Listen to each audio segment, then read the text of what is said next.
Buying tickets to sports and concerts can be way too complicated, but there is a better, simpler way to buy. SeatGeek is the smartest, easiest way to get tickets to live events. And right now, get a $20 rebate on your first purchase. Just download the SeatGeek app and enter promo code LeBatard today. This is the Dan Le Batard Show with the Stugotz podcast. Last time we were gone for an extended period, Colin Kaepernick knelt. This time I leave for a few minutes, and Nazism makes a comeback. A surprise comeback. Left you alone for a couple of minutes, and look what happens. We'll get to that at some point. We will?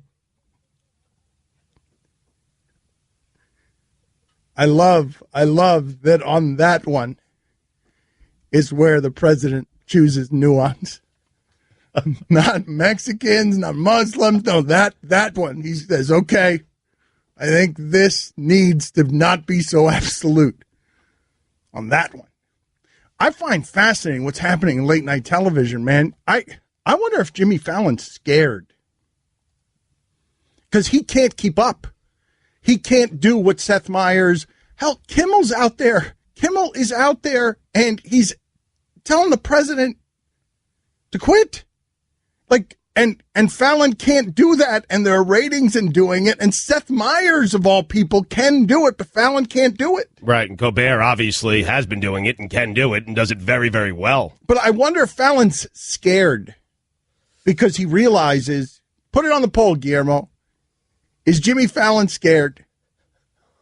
Because I don't think he can do it. He doesn't have the edge for it. And I just find fascinating that it's happening at all, that the pivot has happened this thoroughly, because obviously late night talk shows have always made fun of politics and presidents, but not this way, not where you're seeing serious commentary, serious political commentary in late night television. I don't know if scared is the right word, but certainly you're right. He cannot pull it off. Like, no one would take him seriously. But I don't know if he's scared. Like, how is he doing in the ratings recently? Like, is Kimmel beating him? Yeah, Colbert passed him. Right. I don't know if you saw this because you were on vacation, but 6 days ago, Fallon finally got off the fence, as several media outlets put it, and addressed Trump head on. It was on the heels of Charlottesville, obviously. It was a big deal because Fallon doesn't do that. Well, that's what made me start thinking about it, is that all of those talk shows did Charlottesville. Felt the need to do it the way news programs would do it. Right. That's surprising to you? Well, they're doing legitimate social and political commentary, and Fallon's like, no, thank you. And It's just such a climate shift because Fallon was winning before Trump was in office. So, like, Fallon had it all locked up, and it was just cute. The shift to me symbolically is interesting because Fallon's cute and he's playing instruments with a pop star, and look, it's in a classroom and it's with children's school equipment and never mind. And then there's so many people are glued to this. It's not even like a welcome relief. Like, you won't go to him because he'll give you something other than Trump and politics. People want to hear people discussing Trump and politics and what's going on right now in the world. But that show, one of the things that's interesting about and I don't know I haven't read what Fallon has said about any of this stuff, but that time slot and specifically that show, Jay Leno treated it as a safe haven for middle America, for everybody, really. Just a safe haven. It's a friendly place where we're not going to do too much stuff that is jagged-edged. And I wonder if Fallon feels a responsibility to do that. I just don't think he could do the politics stuff. You try to play that game, you're going to try to be better than Colbert at that? You're going to lose. It's amazing because he was running things when Obama was in office, and it was a nice departure from any real-world issues. It's celebrities busting eggs over their heads, and it was all fun. Just such a huge shift, though, and it happened so fast. But I do wonder, because he's losing already, so does he need to just cave in and try to do it? I don't think that's his wheelhouse. I don't think he can. I just don't think... Guys, I'm with you. I know it's not his wheelhouse. This is why I'm telling you. This is why I'm saying, is he scared? Because this is, he will lose for 3 years. Because at this point, put this on the poll, Guillermo. Are you addicted at this point to refreshing on bad news? Are you right now addicted on just like, and now what happened? And it's usually stuff that doesn't feel very good. Are you addicted on refreshing lately on bad news? I am, unfortunately. Addicted to it. I am paying attention to things happening in the world in a way I never have before. My world used to be just sports, and I find myself watching like CNN and stuff more than I'm watching. This is why the late night shows are doing this, and this is why they're getting ratings for it, because people who normally aren't interested in this stuff, it's become, instead of politics, it's just become pop culture. I mean, I've only done 4 mock drafts. I mean, by this point, any other year, by this point, I have done at least a dozen mock drafts because I'm so glued to what's happening and concerned for everyone out there. I have only done 4. So I'm behind, man. Help me, speaking of behind, Mike, help me here. I'm going to need some help over the course of the show today because I really unplugged over the last week. And so I'm a little behind, and I'm not as informed as I need to be. And so please correct me if I have any details wrong on what I'm about to say here, okay? Because I can't believe that we may have had, for the last decade, Colin Kaepernick sitting during the anthem in the name of Marshawn Lynch, and we just never noticed. And he's making it very difficult because he will not talk to us in a way that articulates his viewpoints on this or why he was sitting. It just seems, tell me if I have anything wrong here, that Marshawn Lynch has been sitting for the anthem for more than a decade, and nobody even noticed. That's what he claimed, but it wasn't very difficult to dig up tape on that and vet it, and it turned out that he has stood for the anthem several times over, fairly recently. Yes. More so than not, right? More often than not, he's okay, but he has done it on occasion. Like, what does it have to do with it? It's not Marshawn Lynch, man. Sometimes he's just doing donuts on an injury cart. I know, Mike, but this is why I love it. This is why I love it with the very little information that I have. But Mike is right. Sometimes Marshawn just doesn't feel like standing up. I know, but I find what we've done here around the Kaepernick story to be funny if Marshawn Lynch has been doing it in some form for a decade and just never bothered to tell us, and we didn't ask him, and it's Marshawn Lynch. And now, given the information that he's doing it, we're all just sort of bumping into each other, and who's going to ask Marshawn, and what does it mean if he says something? Because he's not going to say it the way Colin Kaepernick says it. What does he believe? I don't know what he believes. It would have been great if he's been waiting for that question from the media his entire career, and if someone would have just brought it up casually, he would have gone into this incredibly nuanced explanation, might have had a British accent while discussing it, who knows? What do we know? Nobody, like Marshawn just doesn't tell us why he's doing it. He told Jack Del Rio, I've been doing it all my career. And Jack's like, I want nothing to do. I'll believe you. And Jack went out there with that. Yeah. Jack went out there. He ran with that information. He didn't vet it. But does no one else love this story the way that I do? The idea that this may have been happening in our midst, and we didn't really notice, and the guy that you would ask about it, he may have been doing it for the same reasons. But we don't know, because he's got a funny relationship with the media, and he kind of does whatever he wants. And it's like what needs to happen now is Gronk needs to kneel during the anthem, so that we could turn this thing into the funhouse and lightheartedness. Because now we go to Gronk and ask him to explain it. Right? Can you imagine that? No, but this is where we are. Marshawn Lynch is just the Black Gronk. Marshawn Lynch isn't going to explain any of this, I don't think. You don't think? In a way that isn't organized. Well, I don't know. He's not explaining it at all, man. We wouldn't know. All right, well, but Marshawn Lynch has produced one of the great interviews in the history of this show and journalism and sports, and also one of the great interviews in the history of Marshawn Lynch. We play it all the time around here from 60 Minute Sports.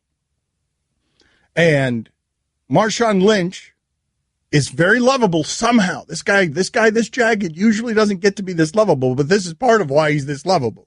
If you just run through somebody's face, a lot of people ain't gonna be able to take that over and over and over and over and over again. They just not gonna want that. Think there's a deeper metaphor there?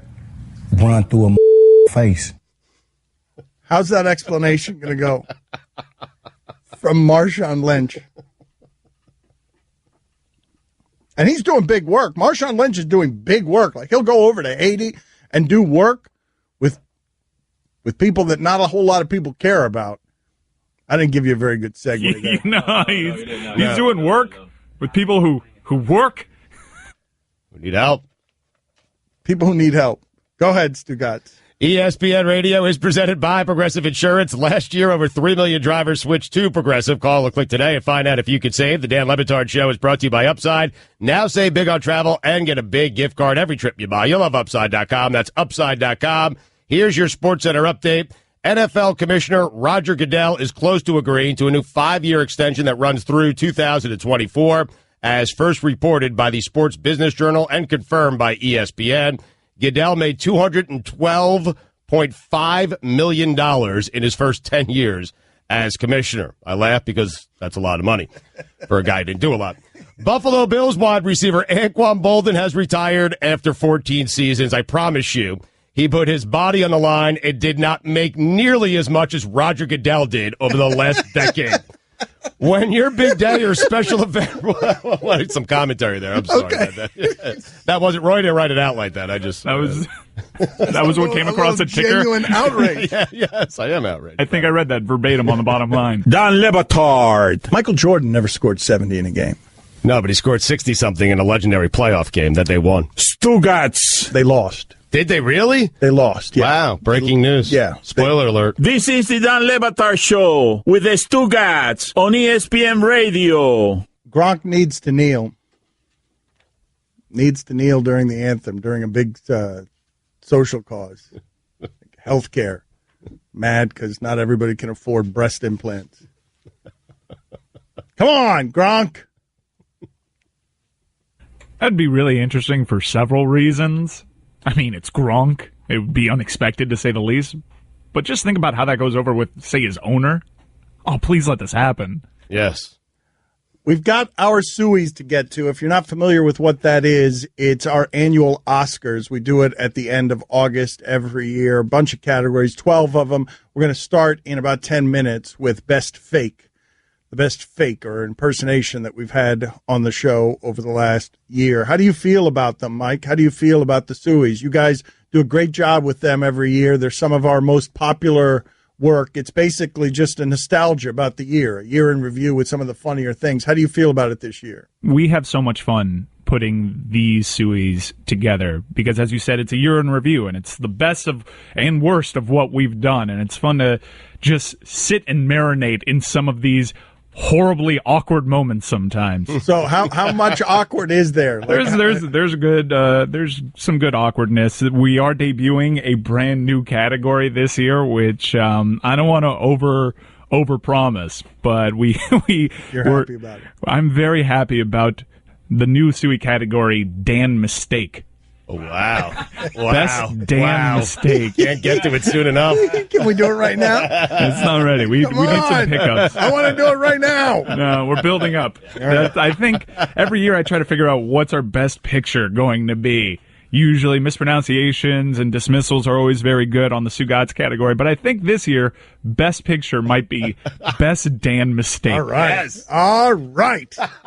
I'm now fired up. So we begin the Sueys here in 10 minutes. So while we were away, you saw, Stugotz, what happened with Ezekiel Elliott, right? You saw how the players' union got involved and the NFL, really, them going back and forth at each other in a way that was really ugly. Yep, I saw the entire story. So let me ask you this question, okay? Because you have heard me on this subject, and I don't think that the NFL should be involved in any of this. Mm-hmm. I think they're in over their heads,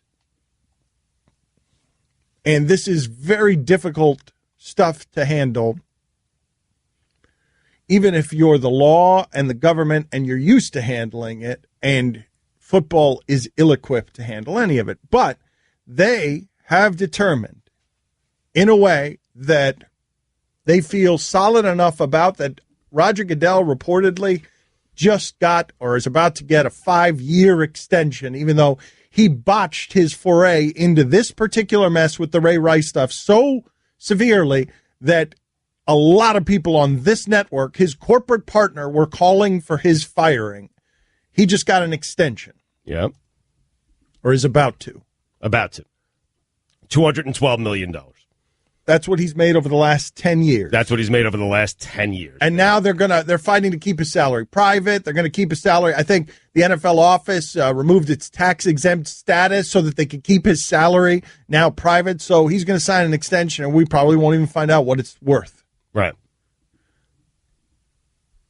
Despite botching a domestic abuse case. But what I want to ask you is this.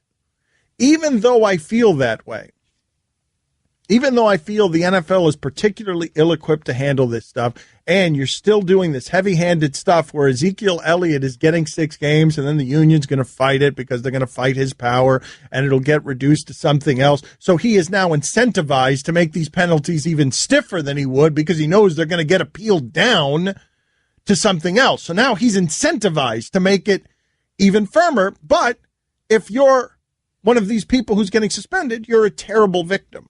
You're a terrible victim, so nobody cares that he's just sort of making up the rules as he goes along. 6 games, 7 games, 4 games, just making it up. But what I want to ask you is the greater cause good enough that you don't object to any of this stuff? The greater cause being that they are trying to be a leader on domestic abuse, and they are insistent upon it, throwing down penalties that are even stiffer than the law would. And even though it almost swallowed publicly their commissioner in the worst scandal that he's had in office, they have committed to this thing in a way that is unusual, and they demand to be pioneering on it. Well, they're committed to this thing in a way because they botched Ray Rice. I mean, that's why. Don't you think that's why they're committed to it? But whatever, Stugotz, they were late to it, but now they're going heavy-handed, and I'm just curious, is the greater cause, even though this isn't something that can actually be governed? Right. For me, it is, Dan. For me, I'm totally fine with the NFL and the NFL trying to be leaders on this particular front. The law doesn't always get it right, and sometimes people don't want to step forward and say exactly what happened in certain situations.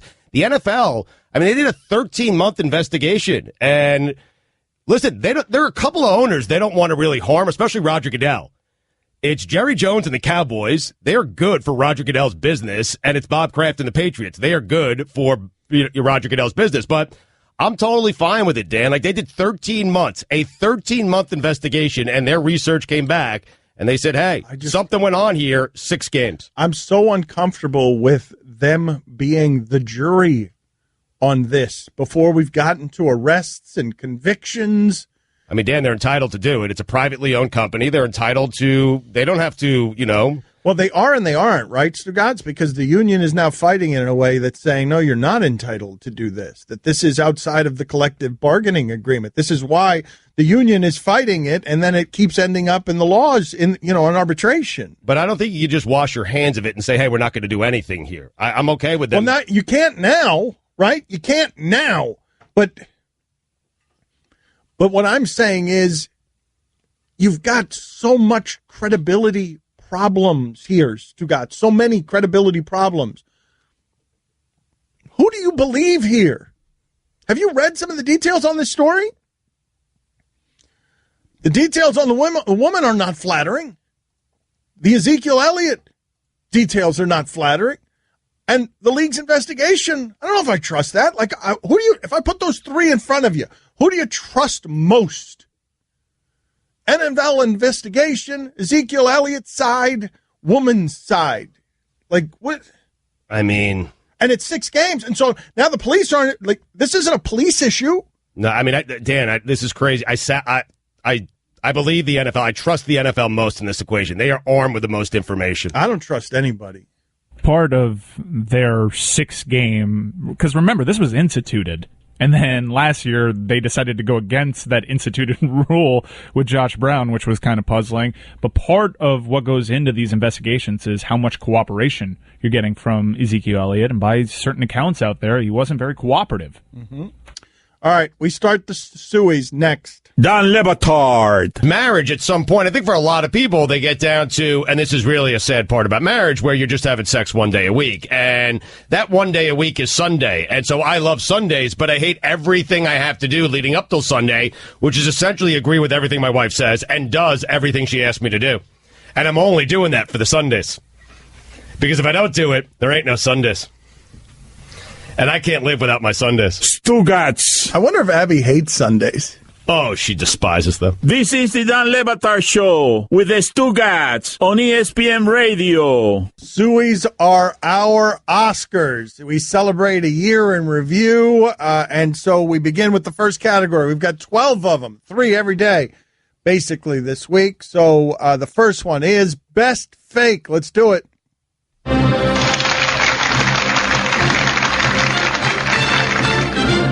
And now, the Suey nominees for Best Fake. Greg Cody's fake Mickey Mouse. Eisner. What was that? What was that sound? Was that Mickey Mouse just saying Eisner? Eisner. Is Eisner still in charge of the company? I'm an 88-year-old mouse. They still have me wearing little boy pants. I'm trying to talk him into wearing a nice pair of gabardine slacks. Minnie, bring Daddy another scotch. Dan's fake LaVar Ball. I'm undefeated. Never lost. Mike Ryan's fake LaVar Ball. I need insults. I never lost. Dan's fake Fat Albert. Hey, hey, hey. Chris Cody's fake Fat Albert. Hey, hey, hey. Mike Ryan's fake Fat Albert. Hey, hey, hey. Hey, hey, hey. Thank you. Hey, hey. Roy's fake Fat Albert. Hey, hey, hey. Stugat's fake Fat Albert. Hey, hey, hey. Guillermo's fake Fat Albert. Hey, hey, hey. Allison's fake Fat Albert. This is super weird. No, Come on. Just let it go. I can't. No. Come on, just go. Hey, This is going to be a long time of Fat silence. Albert. Go, come on. No, just go. Come on. Hey. That's it. I'll take it. Thank you. Guillermo's fake Principal Baldwin laugh. Listener's fake Ed Orgeron. Watch out for that Jim Tom Sula now. Mina Kimes' fake Rocky Balboa. So at the end, yeah, and then they kiss, and then it's like a moral victory, you might say. Dan's fake Alan Thicke. Oh, that's delightful. Mike Ryan's fake Alan Thicke. Alan mentioned the tortorella position, and that's how Robin was conceived. I do a really lousy impression of Stugotz and Mike Ryan, and it's a one-way street there. I've got a couple other things. You could call it a fresh start initiative. I can't wait for Team Europe and Team Canada to play. I'll just saddle up on my stool, sip on a nice gazpacho, and watch the world's finest hockey. And remind me, Alan, next time I want to tell the story about how Cuba Gooding Jr. and I drank horchata out of an ice sculpture at Luke Robitaille's luge tournament. Hey, he's been working on that. Dan's fake Russian accent. Bukev Gardenias. Hashtag erotica. Mike Ryan's fake Russian accent. Dimitri, what is bouquet gardenia? I collect the heart and then I log out, right? Off the Kurt Rambis' account. Book Shamby's fake Sean Connery. Give us a ping, Vasily. One ping only, please. Dan's fake Sean Connery. Give them a ping, Vasily. One ping only. Mike Ryan's fake Sean Connery. It might be the holiday season, but this is a good gift for any occasion. Wanderer is the new line of shower products from the good folks at Dollar Shave Club. They believe you should be cleaner. Now, here's the very dirty Stugotz. Sebastian Bach's fake Sean Connery. Because it's fabulous to write a book that is impactful. Sebastian Bach with us on ESPN Radio. No! Stop doing this! 007. He will not give up. I want to talk about your book, man. Mike Ryan's fake Elton from Clueless. Brittany Murphy, look over here. Give me your hand. Rolling with the homie. Dan's fake Jimmy Walker. So if, like, Jimmy Walker was ever under a similar circumstance, similar trial, and he came out of that trial with dynamite, right? You would find correct. that strange. That's correct. Yes, thank you. Yeah. Do you have a dynamite, Dan? Yeah, Dan, do that one. Do it dynamite, yeah. Dynamite! Oh, wow. The clap. Yeah. Dance fake Kevin Harlan. When you have the hammer, you gotta use it. Mike Ryan and Frank Caliento's fake Mel Kiper Jr. Somebody you got to look out for is Tim Biakapatuka. He's a guy that you can definitely trust in pass protection. Definitely a guy that will make your team better. Caliendo, where you at? I'm not exactly sure what's going on here, but that's the point of the Le Batard show. That's right. Throw someone into a situation they don't know what's happening, and you feel as awkward as possible, and try and fight through, and then never talk to Dan again. Super awkward. I'm in my phone contact list right now, looking for Mel Kiper's number, trying to produce a show, trying to do this comedic bit that I believe is failing. I'm wearing a leopard print suit. I am sweating in all the wrong places. It's really riding up. Definitely some chase. I think Mike's Mel Kiper is better than Frank's Mel Kiper. That's one of the things you're going to try and figure out along the show lines here, that you're going to end up understanding that Caliendo doesn't really have anything down. He just is a conduit for other people to do more incredible things, right. And eventually it's over. Mike Ryan fake Chuck Klosterman. Come on again next week because I like talking to you. So come on again. Well, I'm always here. All right. Thank you, sir. I didn't even read the text because I lost the shipping container in the middle of that. Oh, I thought it went well. We're in the midst of tax season. Pablo, get your papers ready. Mike Ryan's fake Marv Albert. Yes. Mike Ryan's fake John Lovitz in Bad Boy. What you just gave us was limited fake John Lovitz as Will Smith's character in Bad Boys, Mike Lowry. Yeah, that's a ticket. Let me hear John Lovitz introduce himself again. Let me listen to his voice in cue. No, you had it. I did? You did it correctly. You did. I'm Mike Lowry. Thank you. There it is. Yes. Mike Lowry. Thank you. Chris Cody's fake Tim Kirshen. Limited fake Tim Kirshen. What do the Royals have to do to make the playoffs? Dan, the Royals are really good. Mike Ryan's fake guy enjoying a top 5 burger. Oh, wow, so good. Can we? Greatest burger ever. Oh, God. Denzel Washington's fake Oscar's acceptance speech for virtuosity. Let me do my acceptance speech for virtuosity. Okay, ladies and gentlemen of the Academy, I want to thank you when you were so kind and, oh, no, I'm not humble enough. Let me start again. No, I got to get the tears going. Wait a minute. Ladies and gentlemen of the Academy, I'm just so humbled that you recognize my great action abilities and virtuosity, and I want to thank the director, even though I forgot his name, and Mike Ryan and Chris Cody's fake Gruden brothers playing hide and seek. I love my brother, man. He's over here, actually. He's looking for his quarterback over here. Yeah, where's Robert and Kirk? I love that, man. What would it sound like if the Gruden brothers were teaming up to play hide and go seek? I love that game. Hey, you count, okay? 1, 2, 3. Don't forget about 4. I love 4. 4, Robert.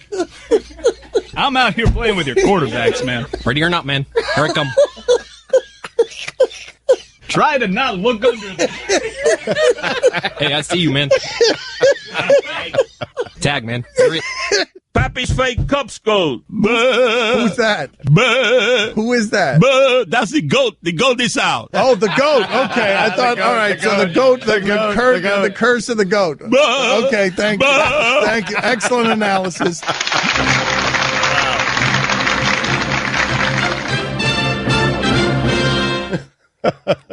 Seems geared towards Mike Ryan winning the category. Category's loaded. We just threw some Denzel Washington in there to show that we had Denzel Washington on. Like that wasn't even an impersonation. Nope. Don Le Batard. White people mad. Try to get me fired. Go ahead. Get petitions together. Stugotz. Come on, white people. Oppressed white people. Rise up. Form a union. Gather around. You can be united on something. It's mad at me. This is the Don Le Batard Show with the Stugotz on ESPN Radio. Stugotz may have something for Teddy Bridgewater in a little bit, but the complaints are already coming in, and the Sueys are very popular, and it's a lot of laughter, and it's contagious, and if you like the show, it's a nice bit of nostalgia on the year. And the shipping container filled with frightened refugees does an excellent job putting all of it together. But what inevitably happens is as soon as they're over, somebody complains that where was this one? So many of you did it with Jeff Garlin. We will now add this to the voting at Le Batard Show. Jeff Garlin did an impersonation of Adam West for the now late Adam West, and it was pretty funny.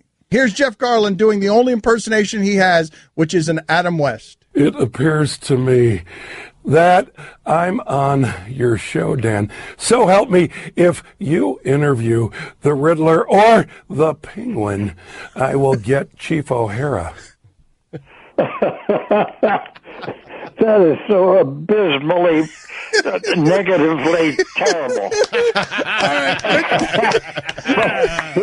We almost got the rhythm of the Batman speaking. Yeah. You want to hear it again? Yeah. All right. So there's that. Add that to it. Also, those guys have been cutting and slicing. And look at this, Stugotz. Best story is later in the show. Best story told on the show. This hit the cutting room floor. This wasn't even good enough to make what is a 14-minute segment. This right here, not good enough to make the categories. Mike was just telling me that it hurt him to cut this out. I'm pulled over yesterday by a police officer in a school zone. Right. I'm pulled over, and I'm there with the police officer, and the police officer's outside my window, and a guy drives by in the opposite lane here, okay? Yep. And he yells, and I'm waving at him. I'm like, thank you, thank you. And then he yells back at me, I was talking to the police officer. He yelled, appreciate what you do. Oh, man. And I waved back at him. Thank you. Thank you, sir. Loaded category if that's not making it. Didn't even make it. Amazing. So we've got 3 categories of this today. We've got Stugotz's weekend observations. They're ready. Are you ready to do them? You ready to do them in the next segment? I am ready to go when you are, Dan.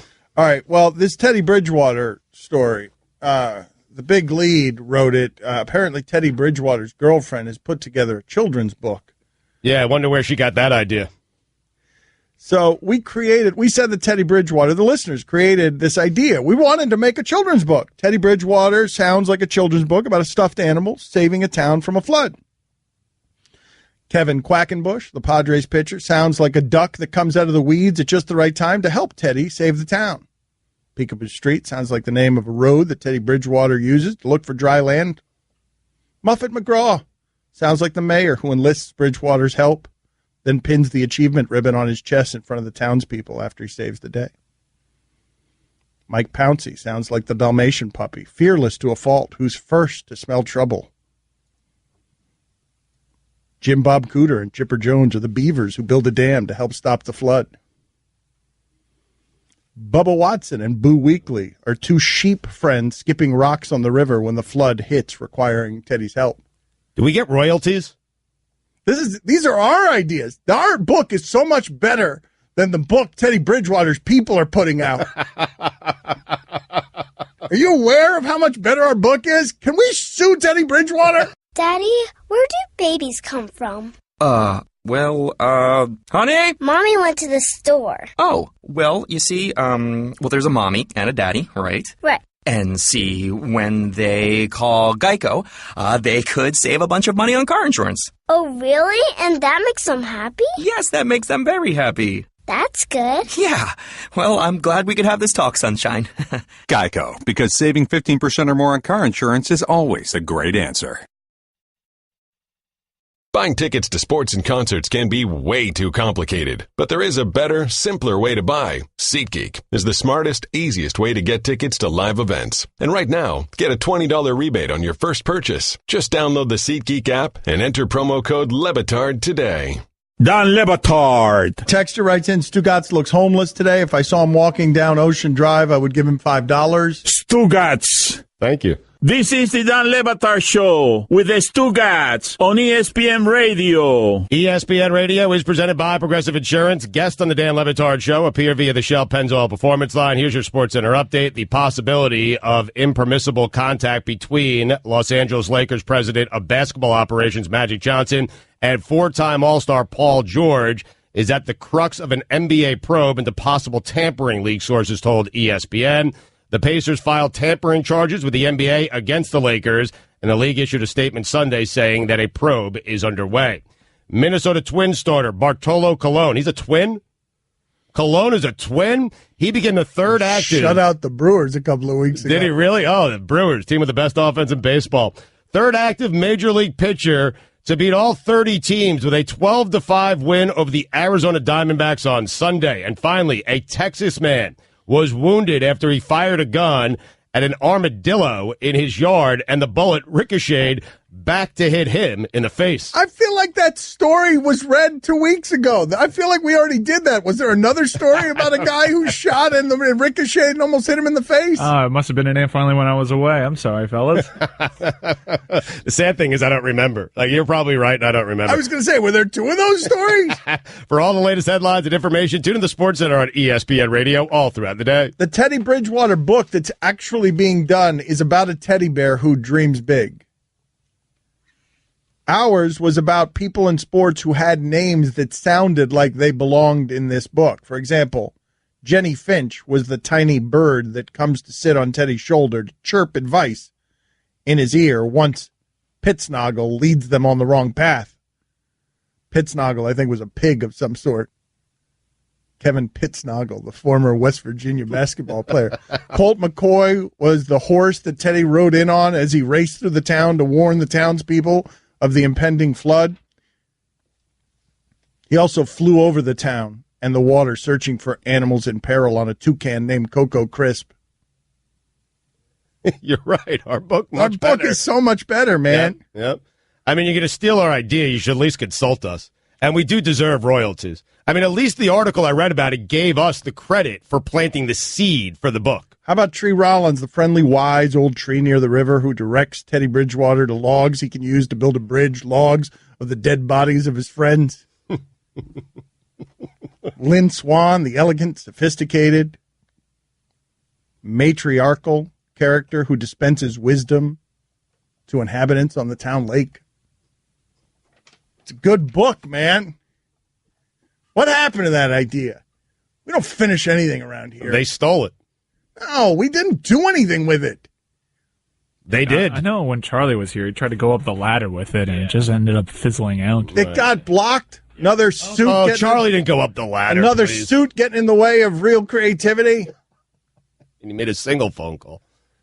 Suit. No one picked up, and he gave up. All right. Time now for Stugotz's weekend observations. It is time for Stugotz to share his game notes. No one in the media will tell you what happened better than my boy Stu. Weekend Observations is brought to you by Metro PCS.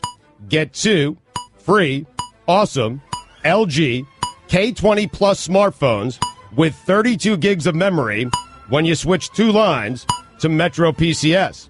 Sales tax not included. Dan, we are just 17 days away from finding out if the Raiders are for real.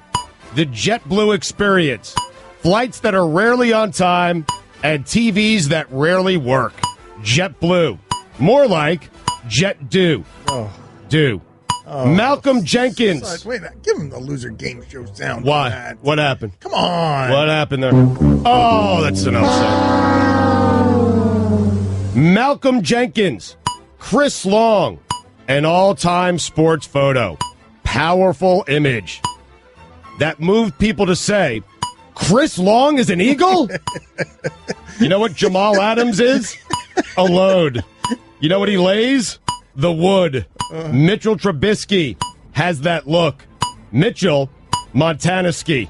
Mitchell, Merino ski. You were calling him Mitchell Fumbleski or something. That was then, and this is now. That guy played 10 minutes against the other team's 4th string, and he looked like a Hall of Famer. In fact, Mitchell, Hall of Fame ski.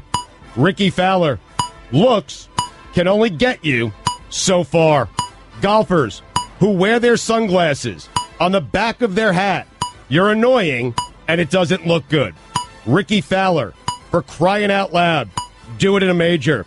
Jordan Spieth, Ricky Fowler, Justin Thomas, Smiley Kaufman. Glad to see Tiger really changed the game. Spieth, Fowler, Thomas, and Smiley Kaufman. Golf's Brat Pack. More like spoiled Brat Pack. The guy's name is actually Smiley? And his last name's Kaufman.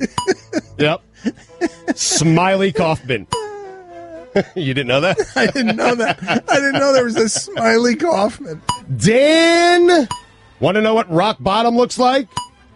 It looks like Fox News on Sunday night. That was dangerous. Let's start that one again, and let's pretend that didn't happen. Want to know what rock bottom looks like?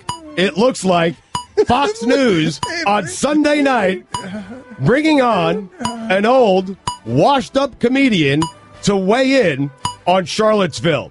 Yes, rock bottom looks like Jimmy J.J. Walker.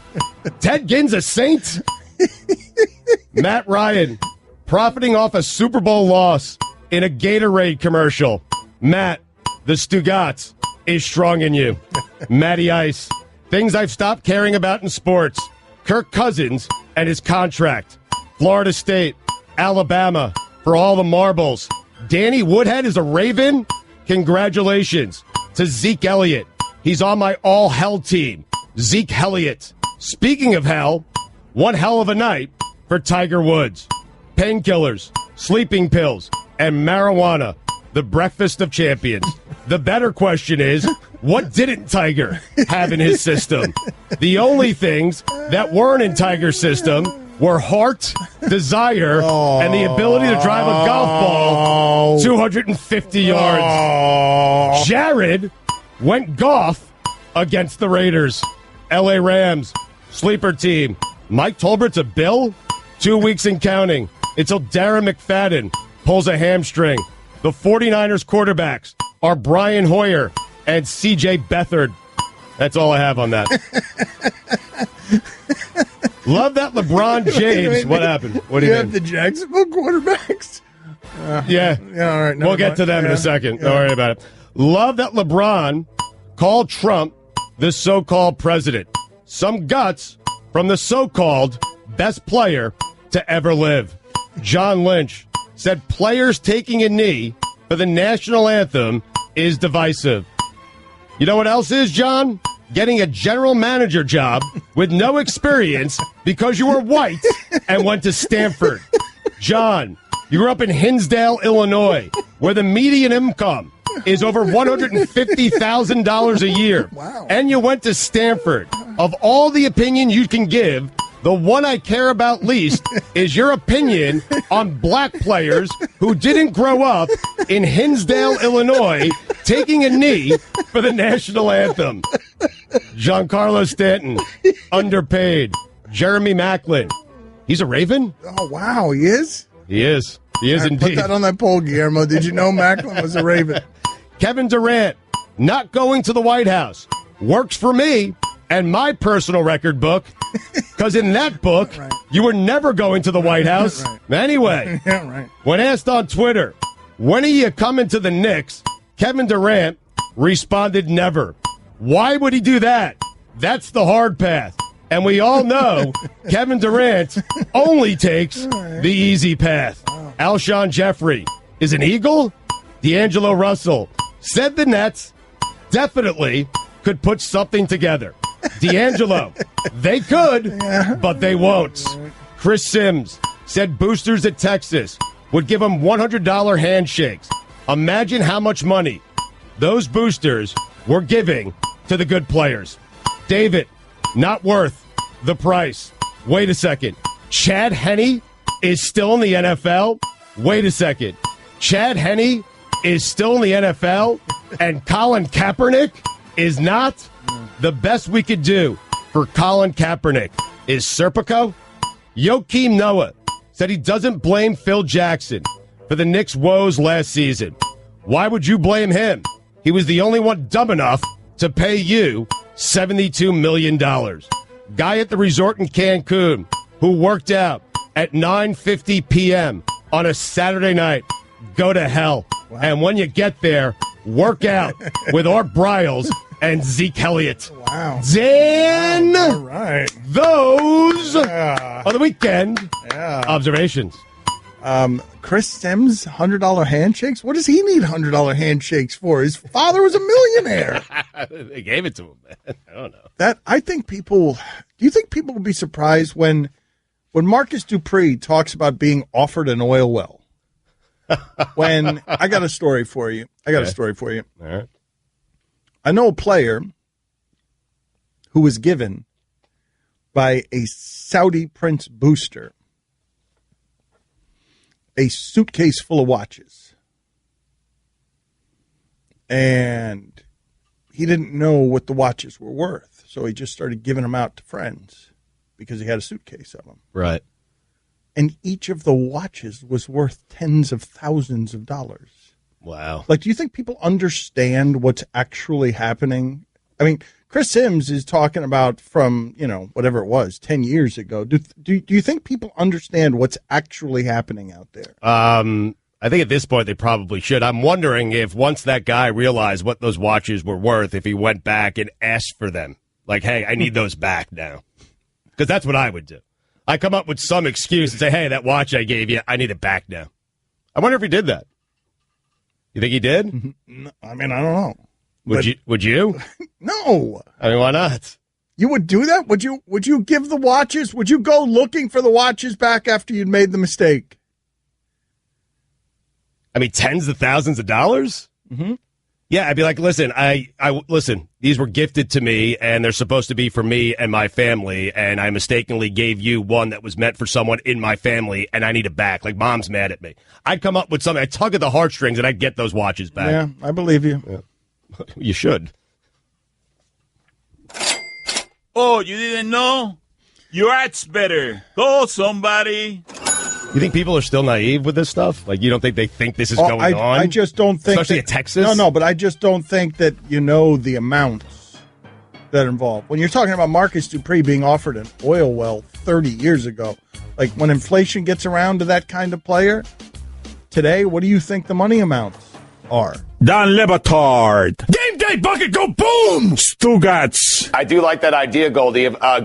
Greedy. I like the idea. I have a friend named Goldie. I called you Goldie. This is the Don Le Batard Show with the Stugotz on ESPN Radio. Have an epic sound of the day to get to. Everyone is saying it's a good one. It's a good one, so we will get to that in a second. What should the penalty be, Stugotz, if Magic Johnson and the Lakers have tampered with Paul George? Because I keep saying... I mean, come on. Let's remove the if there. Well, what should the penalty... Sending out Kobe out there to train with them and recruit him. I mean, I don't know. It seems ridiculous, right? That they're going after the Lakers. They traded him. They got rid of Paul George, and now they're concerned that the Lakers tampered with Paul George. It seems absurd that the Pacers would even care about this. Who cares? He's not your guy anymore. Well, but if you could get something for it... Well, what could you possibly get for that? A draft pick? I mean, it's worth doing, right? If you could get... if the Lakers are penalized, a draft pick, right? I don't know what the penalty should be on something like this, but it's not allowed. But it happens all the time. That doesn't make it right, but it happens all the time. It happened with the Heat and the Big Three down here. It may happen all the time. You don't get caught all the time. It happens all the time. It just doesn't happen on Jimmy Kimmel. It's a good point. But I'm telling you right now, like if you take a draft pick away from the Lakers, like the penalty does not fit the crime. It just doesn't. So what should the penalty be? Just money? Yes, some money. That's fine. Money, just a little bit of money, and ban Paul George from ever playing for that franchise. Yeah. Cool. And LeBron too. And LeBron too. While we're at it, just a ban. Just a free agency ban for the next offseason where they can't sign any players. See Blake Griffin, what he said? Oh, it's happening, Dan. See that, Mike? No. He said, LeBron, the next thing is something with all his friends. This is Blake Griffin, and he doesn't see it happening in L.A. He sees it happening in New York. This is from Blake Griffin. Paul, LeBron, Wade, Carmelo, with Porzingis playing for the Knicks. How about that? That's exciting. The Knicks are back. I have seen some of these trades out there. Blake saying it. I know it's Blake saying it, but I mean, Stugotz, you would be reporting it right now if some homeless dude who was pushing a cart barefooted and was arguing with himself said it. You would be celebrating it. It didn't matter. You're giving, anyone who says you're giving Blake Griffin credibility on it, but it didn't have to be someone with credibility. That's fair. Have you seen some of the Kyrie to New York trades that are discussed have the Joakim Noah contract going back to Cleveland. He has absolutely planned this to have Kyrie go to New York and then he'll join them because he needs that Noah deal off the books to make that happen. It's happening, Dan. The Mecca. The world's most famous arena. I can't wait. I mean, Blake, who spent more time with Chris Paul in the last 5 years than Blake Griffin? Nobody. Except maybe DeAndre Jordan and all the other teammates. Totally fair. It's happening. Can you feel it? They actually didn't like each other. Time now for Guillermo. I just can't wait to the whole off season.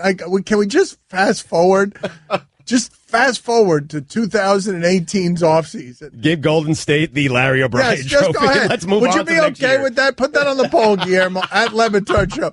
Would you be okay with all of us just right now giving Golden State the 2017 trophy in exchange for 2018 free agency starts right away? Yes or no? I'm giving up a lot of great Deion Waiters moments, but yes. Yes or no? I'm all in on that, yes. At Levitard Show, just fast forward time. I feel like Ballmer can do that, can he? Don't you think Ballmer can put something together where he makes that so? No? Time now for Guillermo's epic sound of the day. Time now for Guillermo's epic sound of the day. It is going to be epic. Hey, guys. Hello, Guillermo. Hey, Bill. Welcome back. How was everyone's vacation? What vacation? / holdout. I was on vacation. My father was holding out. And I was standing by your side. You guys familiar with Michael Kay? Yes. Well, on the Michael Kay show the other day, a caller called in and was upset because Joe Girardi did not pinch hit for Aaron Judge in the 9th inning, which I think would have ended his strikeout streak. And Don LaGreca was not happy with this caller. Steve, get your priorities in order, brother.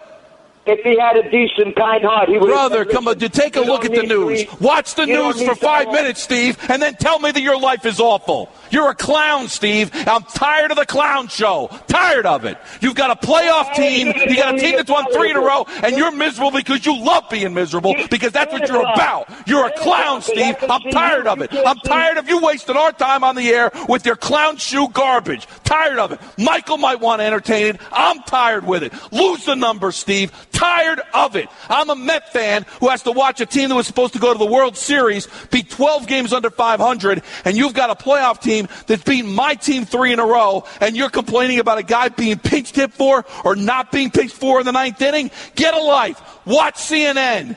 You could be, God forbid, a person in Barcelona today. You're miserable because of Aaron Judge not being pinched hit for? You're a clown. Get a life, Steve. Don't bother my life. Lose the number. You're banned. You're not allowed to call anymore. I'm done with him. Done with him. I'm going away. You want to put him on the air? You want to be a clown? Be my guest. Steve is banned.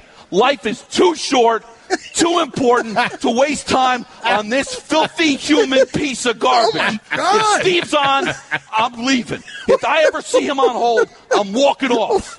Steve, you're done. Lose the number. Clown. Tired of it. That's the show I wanted to do.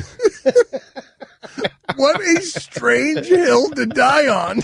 It's me or Steve. Sound of the Day is brought to you by Dollar Shave Club. Upgrade the shaving with a fresh blade whenever you want for a fraction of the price. Join DollarShaveClub.com today. Good God. Oh, got tears in my eyes. Don Lebatard Is saving the best. Yes, maybe, no. Stugotz Is saving the best. Yes, maybe, no. This is the Don Lebatard Show with the Stugotz on ESPN Radio. The tampering rules are such, if indeed it can be proven that the Lakers tampered with Paul George while he was under contract with the Pacers, they can be punished different ways, loss of draft pick, fine up to $5 million, future restrictions on acquiring George, possible suspension for the people involved. And if the NBA finds evidence that the Lakers had engaged in a side agreement with George, he could be prohibited from signing a free agent deal or being part of a trade to the Lakers. There's no way that they would do that. Be great. There's just no way they're never gonna say do never, that. Dan. Come on. Do you think that that's a possibility? Can you imagine that as a possibility? What's the precedent for that? If indeed they were tampering and all of a sudden the league banned, after preventing the Lakers from getting Chris Paul by a commissioner's edict and postponing a trade, you think that they're going to step in and ban Paul George? You could become a free agent anywhere except with the Lakers? I don't think it would happen, but it'd be great if it did. Like, it really would. Especially, like, can they direct him to a certain team? No. Well, what do you want to do? You just want him directed to... What do you mean, can they direct him to a certain team? What is Stugotz doing? I'm making the penalty harsher for Paul George, for everyone. Send him to the Kings. And by the way, your questions about Magic Johnson and him lacking experience being a general manager for the L.A. Lakers. I mean, he made a pretty big mistake here if that's the case. If all of a sudden Paul George cannot play for the team he wants to play for? Well, to hear the Miami Heat tell it, Mickey Arison didn't know the tampering rules well enough when he just had Pat Riley on his yacht one time and started negotiating with him while he was with the New York Knicks. And the Miami Heat, I believe, got a $500,000 fine for that, and that was, 20 years ago. Right. They got a $500,000 fine. But they didn't block Riley from ultimately going Correct. where he wanted I to go. just can't imagine. I can't imagine the league doing that, no matter how egregious the tampering is. I can't imagine a tampering so egregious enough to make it so that the league would step in and say, Paul George, your free agency is now restricted. Can you? No. Nope. Can't see it happening. So we'll get to another Suey in a second. We've got another Suey category. But before we do that, a couple of things. Guillermo, put this on the poll. Was there a single person on earth who sided with Joe West and the umpires yesterday? Put that on the poll. Pretty bad.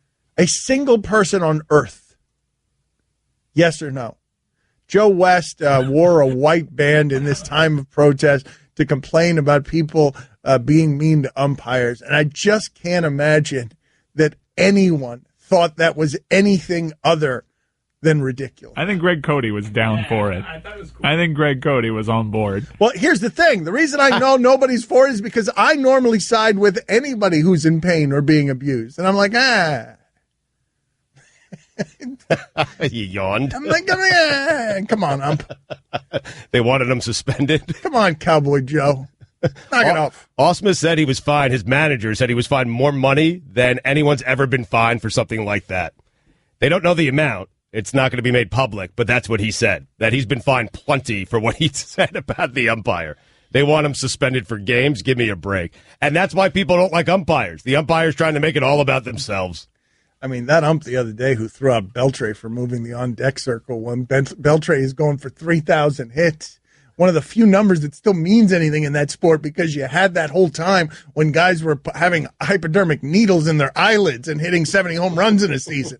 One of the few numbers that matters in that sport. He's approaching 3,000, and the umpire comes over and ejects him in the on-deck circle.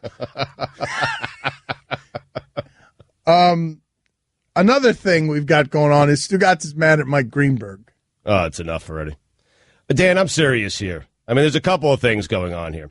I went on Greeny and Golick's show, I don't know, a few months ago, and they asked me about LeBron James and what I thought was going to be the next chapter for LeBron James. And I said to them, I could see a scenario where LeBron James gets with all his friends, the Banana Boat Club, and he gets with, Wade and Chris Paul and Carmelo Anthony, and he plays, because it's something LeBron would do, play out the final string of his career, try to win some championships with his best friends. And I said I could see it happening in New York or L.A. And Greeny and Golick left me out of the room. And then you came on a couple of days later, and they asked you about my opinion on that. And you said, in fairness to Stugotz, knowing LeBron a little bit from his time down here, you said I could actually see LeBron doing something like that. So it took you validating my opinion for them to take it seriously, because they didn't laugh at you. And now what is Greeny doing? He's trying to make it like it was his original opinion, his original take, his original thought. And that drives me crazy. And the fact that it drives me crazy, the fact that Greeny's doing it and the fact that it drives me crazy speaks volumes about our business. What a crazy business. Where I have asked Mike Ryan for the first time in 15 years of doing this, you better have that audio saved as proof for when I expose Mike Greenberg for what he really is. A thief. Hey, stole my take. I had it first. No one else had it. Laughed me out of the room. Then big, credible Dan Le Batard for the Miami Herald, ESPN, the magazine. He strolls in the very next day, gives the same take. All of a sudden, they take it seriously, and all of a sudden, Greeny makes it his own. Seriously. Hey, tampering charges. He's tampering with my takes. He should be fined. He owes me money. I'm doing Greeny's work for him. Seems like you agree with me on this, Dan. You are the industry's leading take stealer. I am. I've stolen so many from Greeny. The idea that this would upset you is... I'm furious. It lacks a certain self-awareness. You know what I don't like is the fact that they laughed at me because I'm not credible. I'm just, wacky, zany Stugotz who's not terribly smart. And then you came in the very next day, and all of a sudden everyone was taking it seriously. How does that feel to be taken seriously? It's not absurd to think the next... the next incarnation of LeBron will be the one with his friends. What would be absurd about that? You can't think that LeBron is just going to sit there and watch this happen and not have anything happening in the shadows, right? You can't. I mean, it would just be silly to think that, given the way that he runs his career, that the way he and his people run his career. He's not just sitting there waiting for things to happen to him. He's an actor, not a reactor. I think he knows exactly who he's playing with next season, and I think he knows exactly where he's playing with those guys next season. Let's do another Suey category, please. This is Best Laugh. Let's do another. These are our Oscars.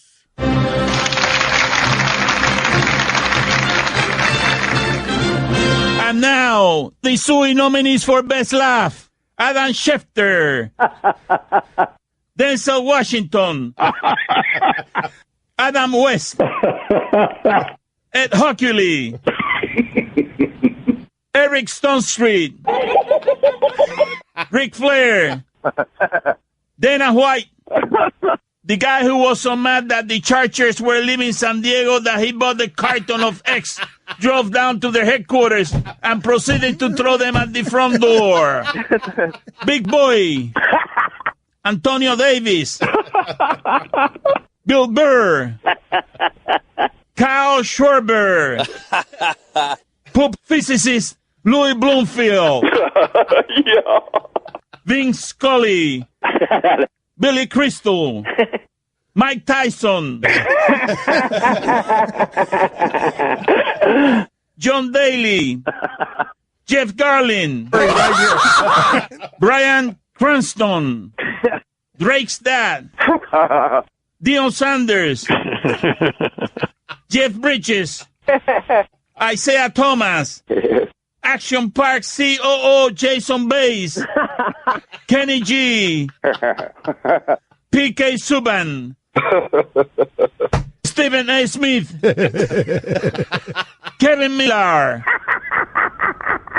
Rachel Nichols, Terry Crews, Wayne Newton, Steven Jackson's 3-year-old daughter Skylar, Joel Embiid, the woman who was offered a steak dinner instead of $1 million after winning the jackpot on a slot machine, Katrina Bookman, Mina Kimes, the guy who got credit for paddleboarding across the Atlantic Ocean while actually using a small boat, Chris Bertish.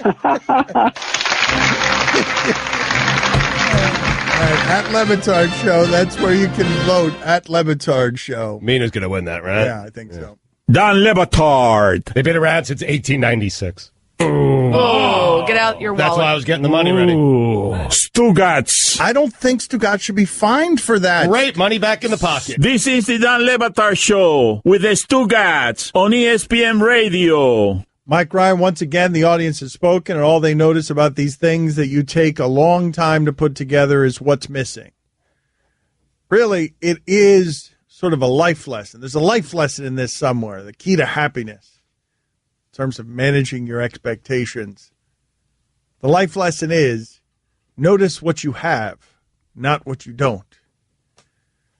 Not the case with our audience. They noticed that Tim Kirkshin's laugh was not among the best laughs, and we are getting inundated with this omission. He's been a guest on our show for 10 years. How many nominations for the same laugh do you people want? Fair point. Well, I mean, there are a lot of them here, and they are saying, God knows what they're going to say here in the next segment. The next segment, Mike loves the next segment, right? Best stories. It's a solid segment, but obviously stories take a long time to tell sometimes, and we have several famous guests. I don't know if you might notice some of those laughs were just in there, not because they were any good, but just because they were celebrities, and we wanted to say, hey, we had Denzel Washington on. Bryan Cranston as well. Terrible laugh. Awful. Shouldn't have been nominated. Yeah, Millar had an underrated laugh. Yeah, Millar was good, but not famous enough to register. By the way, we're updating the polling. Right now, the Clubhouse leader for Best Fake is Dan's fake Russian accent. It's quite an upset. That really category has so much Mike Ryan in it. That category, Mike Ryan. I was made uncomfortable by how much me there was in that. I want to go back and remove at least maybe my Russian. Mike, you control it, so I don't think you were that uncomfortable. I'm very cognizant of that. I do remove myself a lot. Not cognizant enough during Apparently that segment. not. But how do you feel about the story segment that we're going to do here in 10 minutes? Story segment, obviously, I think, because there was one story that we had that made sort of national news, the Joe Buck story. We're coming right out the gate. I think that's a winner. Everyone's going to have to try to match the Joe Buck story. It's longer because stories take a long time, so that's why we're playing it at the beginning of a segment. It's about 14 and a half minutes, and we had to cut out a lot of good nominees. All right, so that's coming up next here. We've got in about 10 minutes, it's a good category. It's best story told on the show over the course of the last year. I just did a quick update on the first Suey that we were just discussing, and Chris Cody's fake Tim Kirkshin has taken a slight lead over Dan's Russian accent. Nice. It honestly might be the best. Actually, deserves winning that one. It's really good. Dan, it's really good. So, Mike Greenberg, you've been called out, all right? Yeah. Stugotz is livid and has no inventory of self-awareness that he could go to. I mean, right? Mike Ryan, who is second place on stolen takes in the media industry? I'm not talking about just sports. I'm talking about across media. Plagiarists, schemers. Second place is also Stugotz. First and second? I'll take it. How could you possibly get mad at anybody for stealing a take? Well, it's not the stealing of the take, Dan. It's laughing at my original take, then you coming in and saying, you know what?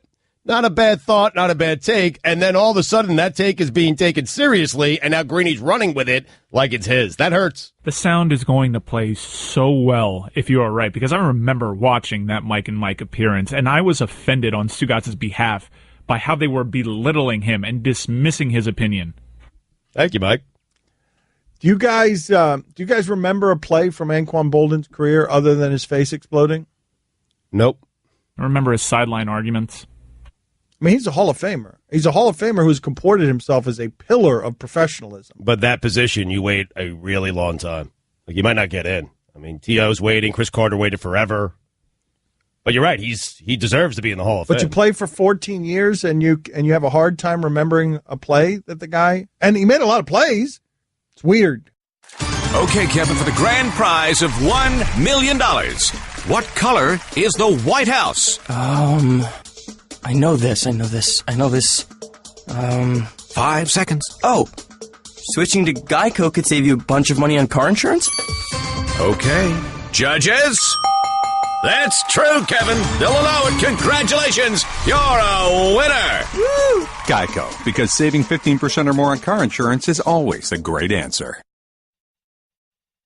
America, it's time for some straight talk. You love your phone. Look at you. You hardly put it down. But you don't love that expensive wireless plan, do you? So what if I told you can keep that phone network and number 2 for a lot less? Well, this is me telling you. It's time to switch to Straight Talk, guys. Bring your own phone and get unlimited plans starting at just $45 a month on America's largest, most dependable 4G LTE networks. Straight Talk Wireless. Only at Walmart.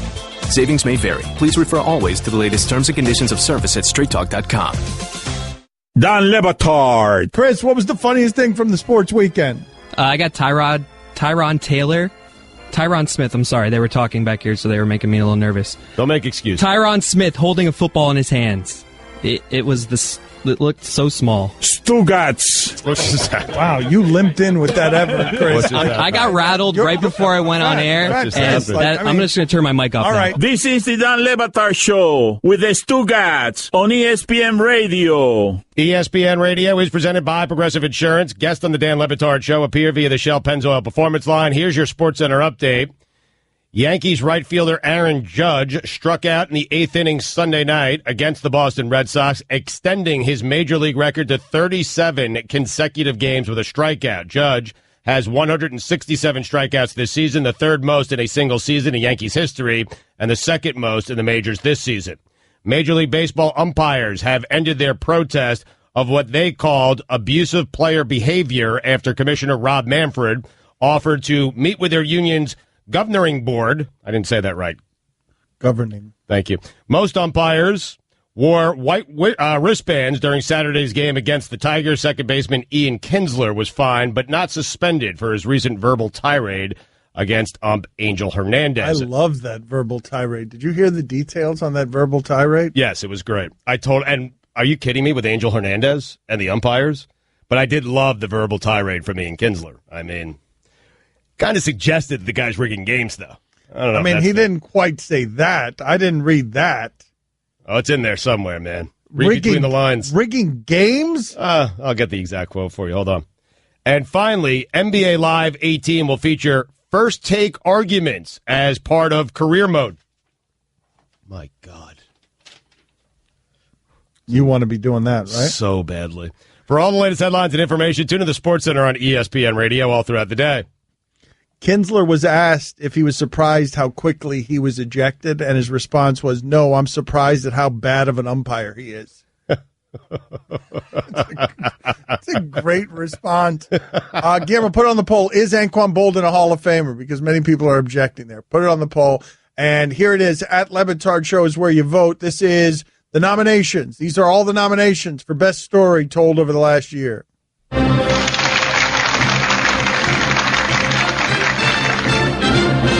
And now, the Suey nominees for Best Story. Joe Buck's Pat Brownie's story. I ate a brownie at a dinner in Cabo. Oh, boy. And got no reaction. That's the mistake. What happens? That's the mistake. Well, I didn't know this. So I'm eating it with this buddy of mine, and like 45 minutes later, I said to him, "Do you feel anything from this?" And he's like, "No, I don't feel anything." And I said, "Only I can get no reaction from eating a pot brownie. Let's have another half." There you go. That's so I had a brownie and a half, and then we all got in a car, not driving. We were driven down to this bar in Cabo.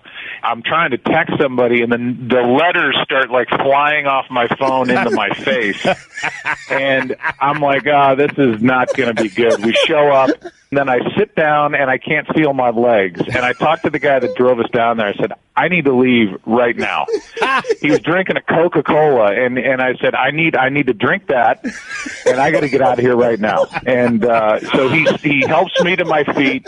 We stagger to I somehow magically get down the steps and to the exit. I think we're going to go right. He thinks we're going to go left.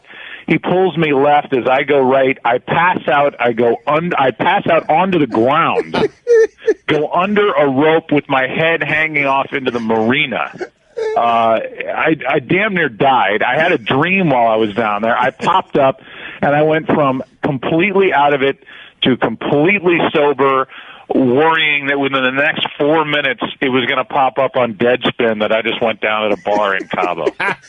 Aaron Rodgers, Kyle Vanden Bosch story. Kyle was a very good player for a number of years. He used to wear red contacts, which was he didn't need because he was already teetered on the edge of insanity. So I remember, one time he got me, and he was kind of, he wasn't getting off me. He's like, "I got you good." I'm like, "You hit me in the head, though." He goes, "No way." I was like, "No, I think it's going to be a penalty." He goes, "No." Also, another play involving him, we ran a seven-man protection. He looped from his end, and our fullback kind of blasted him a little bit. He wasn't looking, so Kyle thought it was a cheap shot. And instead of getting up and chasing the play,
Oklahoma State, number 10.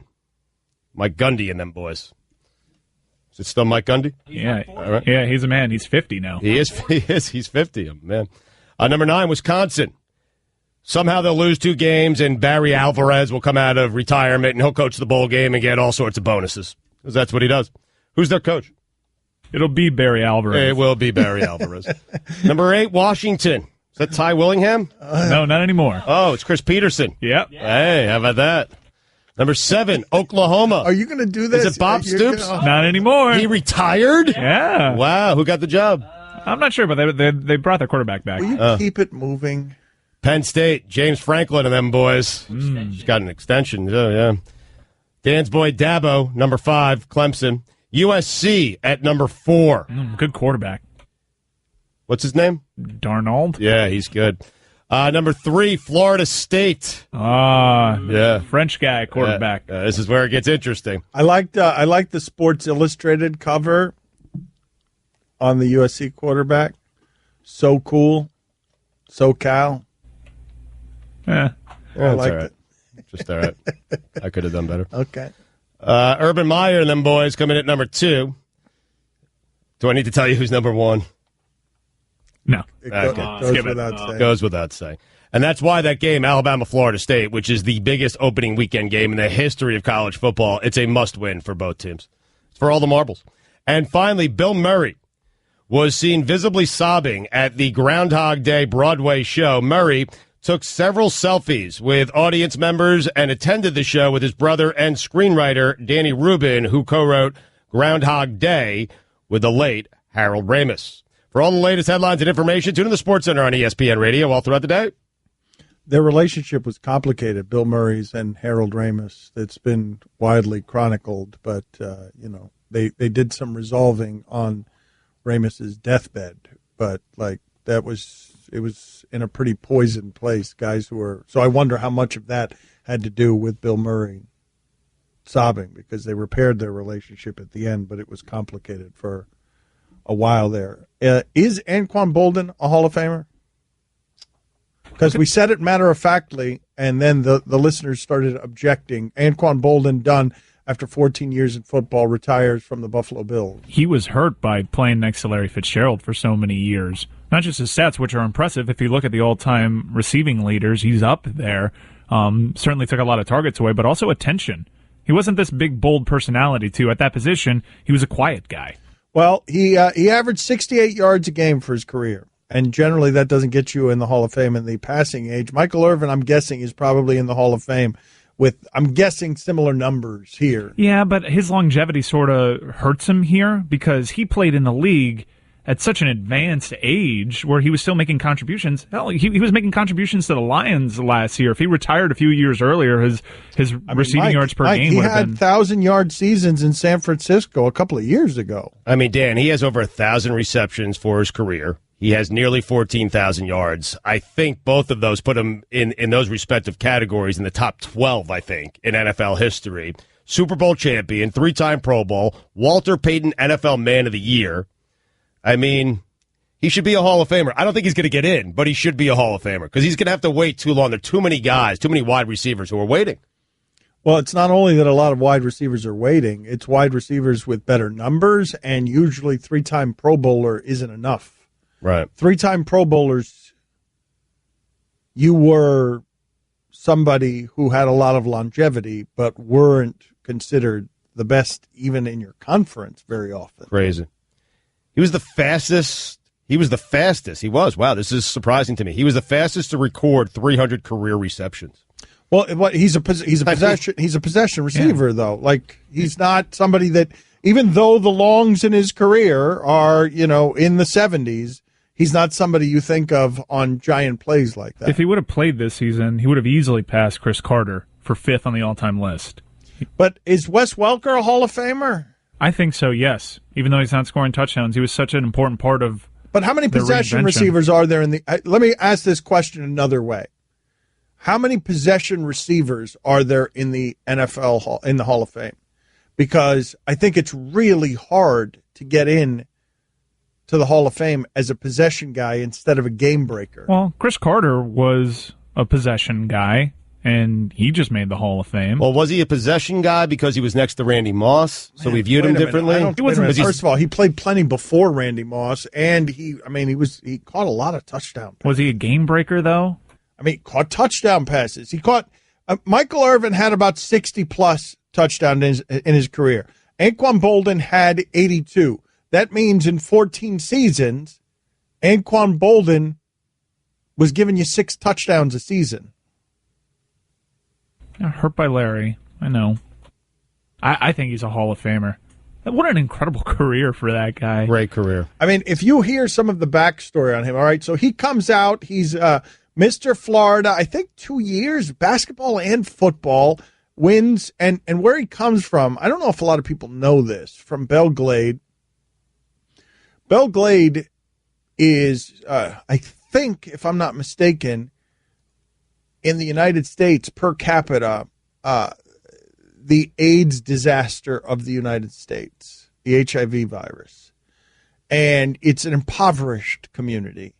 And one of the things where Anquan Boldin comes from, and I think I've told you this before, there are a lot of sugar fields around there. The sugar business is big, and occasionally they have to burn the fields for whatever it is that they do in refining. And when they burn the fields, what happens is the rabbits come running out. And it's got a disproportionate, that area, Belle Glade, Pahokee, has a disproportionate amount of NFL talent that grew up and refined its skill sets with speed and athleticism, chasing those rabbits for food. The family would eat those rabbits. They would chase them by hand. And, Fred Taylor and there, it's just an area that has produced a ton of talent. And Anquan, NFL talent, Anquan himself says there were so many guys that I was surrounded by who were better than I was, like a lot better athletically at that rabbit chasing stuff. Right. And they just never were able to get out and do the things that he was in the NFL that he was doing. I do think, though, Stugotz, that he's harmed by the fact that you just have a hard time remembering a signature moment of his. 14 years in the league doing a lot of great work, and getting his face shattered is what I remembered in the end zone. He was a big part of a Super Bowl winning team. He had, I think, a game in which he erupted during that run. But he was good for the Ravens. Yeah, he was good for the Niners, as you pointed out. 36 years old, a guy with no speed. He had 2,000-yard seasons for the Niners, 2 of them. He burst onto the scene his rookie season, too. He had, out of nowhere, 20 receptions in a game. Boring. Thank you, Poppy. Yep, he's right. He's also right. Don Le Batard. And finally, an unearthed letter from Tupac to Madonna reveals that he broke up with Madge in part because of a comment she made about rehabilitating rappers and because he feared his fans wouldn't accept him dating a white woman. Stugotz. Woman. What did I say? Women. Oh, woman. You always make the singular plural. I don't know why I do that. You always make the plural singular. Yeah. So it's white woman. Bingo. This is the Don Le Batard Show with the Stugotz on ESPN Radio. We're doing the Sueys all week. You can vote at Le Batard Show all week long. They are our Oscars. You know where we're headed, right, with this Kaepernick anthem stuff? Now that white guys are putting their hands on the black guys, there's going to be more and more black guys and white guys like touching each other, pressure for white guys to touch the black guys, and eventually there's just going to be one guy standing there who doesn't want to do it, and he's going to become like the anti-Kaepernick. It'll be like maybe Riley Cooper or something. Like, I don't want to do it. And then we'll have equality, and racism will be over. So good. Fixed. Let's update the polls at Le Batard Show. All right, the Twitter poll is brought to you by Upside. Now say big on travel and get a big gift card every trip you buy. You'll have Upside.com. That's Upside.com. Are you stunned that Stugotz thought From Dusk Till Dawn was dumb? 53% of the audience said no. What? That's weird. I was surprised. What's a better name for a boxer? Zab Judah or Jab Zuda? 75% of the audience said Jab Zuda. Should these people have managers now? Oh, the Bachelorette's people. 51% of the audience said no. If a tree falls in the woods and no one is there to hear it, did it really fall? Unbelievable. I thought I'd be on the right side of this. Yeah. Clearly, I was wrong.